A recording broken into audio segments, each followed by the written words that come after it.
የተወደዳችሁ ባሎች ሆይ ቅዱስ ቀሌምኒጦስ የሚባል ሊቅ እንዲህ ይላል፣ አንዲት ዘማ ሴት መጣ ከኔ ጋር ተኛ ብትልህ ይሄ ሰውነት ይሄ ስጋ የኔ አይደለም የሚስቴ ነው በላት ይላል። ዛሬ ይሄ ሰውነት ያንተ አይደለም፣ ከክርስቶስ ባሻገር የሚስትህም ሆኗል። ዛሬ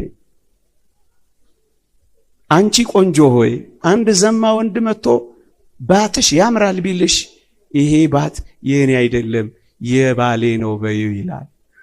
የተሰጣጣችሁባት ቀናት ዛሬ በገዛ ስጋችን ላይ ስልጣን ከሌለን በየትኛው ንብረታችን ላይ ስልጣን ኖሮ ነው የምንደባበቀው ክርስቲያኖች?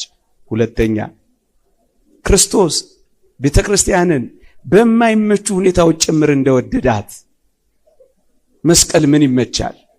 ጅራፍ ምን ይመቻል? መራራ ሐሞት መጠጣት ምን ይመቻል? ከርቤ መጎንጨት ምን ይመቻል? በማይመቹ ሁኔታዎች ስለ ቤተክርስቲያን የሞተና የተሞሸረ ከሆነ አንተ የዛሬ የተከበርክ ውድ ሙሽራ ሆይ በማይመቹም ሁኔታዎች ቢሆን እቺን ሚስትን ውደዳት።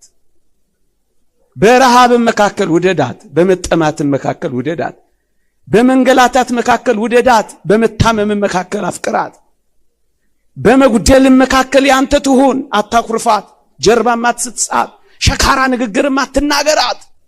ክርስቶስ በማይመቹ ሁኔታዎች ጭምር ቤተክርስቲያንን እንደወደዳት እናንተ ባሎች ሆይ በማይመቹ ወራቶችም ጭምር ፍቅራችሁን አታሻክሩባት። በማይመቹ ሁኔታዎችም ጭምር ውደዳት።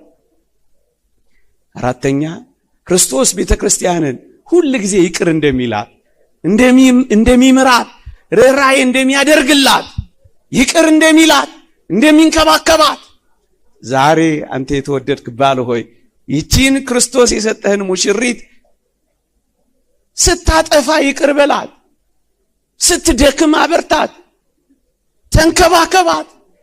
ያለ ሥርዓተ ቤተክርስቲያን መጋባት አይቻልም። ሰለስቱ ምዕት በፍትሐ ነገሥታቸው አንቀጽ 24 ላይ ያለ ሥጋ ወደሙ የሚደረግ ጋብቻ የፈረስ የበቅሎ ጋብቻ ነው ብለዋል። ስለዚህ እስካሁንም የተጋባችሁ ሰዎች ካላችሁ ተመካክራችሁ ቁረቡ። ሥጋ